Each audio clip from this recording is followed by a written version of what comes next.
Welcome to the episode 37 summary of the Reading Finnegans Wake in 200 Sessions podcast, where we analyze Finnegans Wake by James Joyce, 3 pages at a time. Don't forget to hit the like button, subscribe, and leave a comment to support us.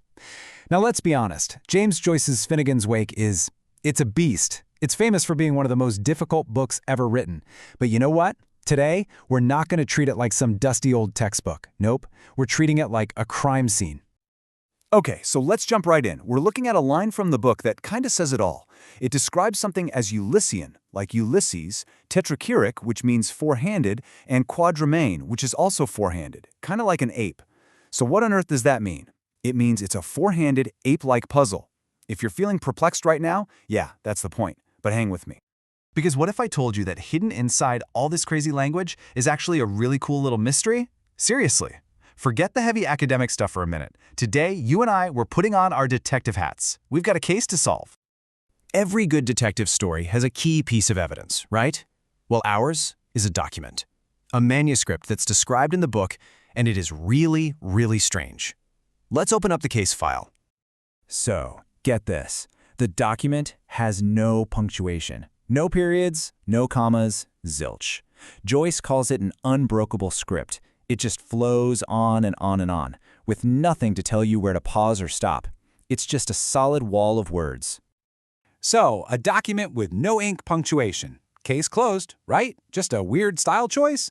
Not even close. Because it turns out, while this manuscript has no written punctuation, it has a totally different kind, something way weirder. The investigators in the book, they hold this page up to the light, and bam! It's covered in tiny physical holes. We're not talking ink here. We're talking actual damage to the paper. The text calls them paper wounds, stabs, gashes. All of a sudden, this document has a secret language, a code made out of pure damage. And this, my friends, is the heart of our investigation. Who on earth did this? Who stabbed and poked this page? And what could possibly be the motive? We've got our evidence. Now we need a suspect.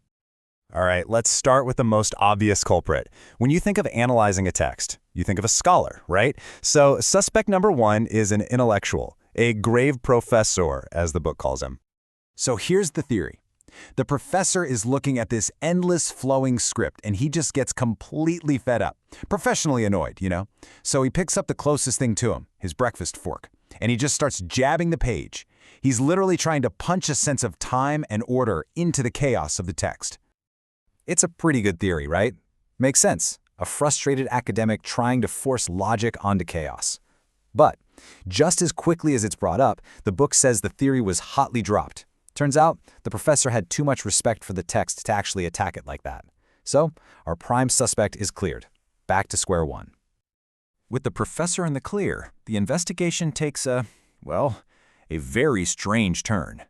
The next clue takes us out of the fancy scholar study and into a farmyard. The investigators notice something wild. The little holes on the page seem to match up perfectly with the pecking marks a hen named Dame Partlet no less, would make while scratching around for food on a dung heap. Yeah, you heard me, a chicken. And this sets up this brilliant contrast, right? You have our 2 competing theories. On one side, you've got the professor. He's all about intellectual order, using a fork in his study. And on the other, you've got the hen, pure natural instinct, using its beak on a pile of garbage. It's the ultimate highbrow versus lowbrow showdown. So, what's the deal? Where does the truth really lie?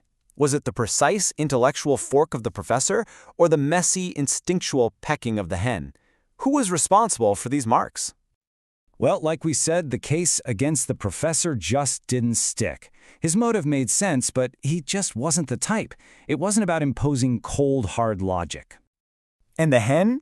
I mean, it's a great image, but it feels incomplete, right? Just some random pecking can't explain a whole complex text, even a damaged one.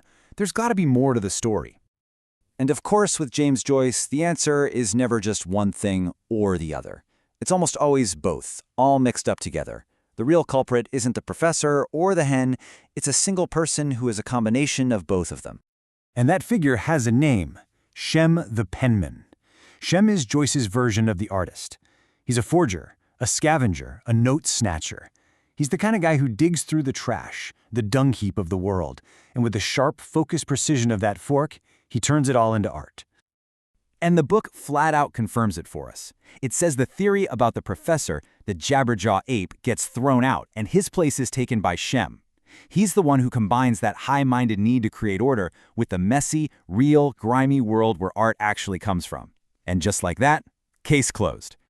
So this crazy, perplexing sentence led us on a detective hunt that ended up revealing the true nature of the artist. The solution to the whole mystery is that real creativity isn't this clean, perfect, intellectual thing. It's forged by combining that sharp intention with the messy, instinctual, and yeah, even dirty reality of life. It really makes you think, doesn't it? Where does our own creativity come from? The fork or the dung heap?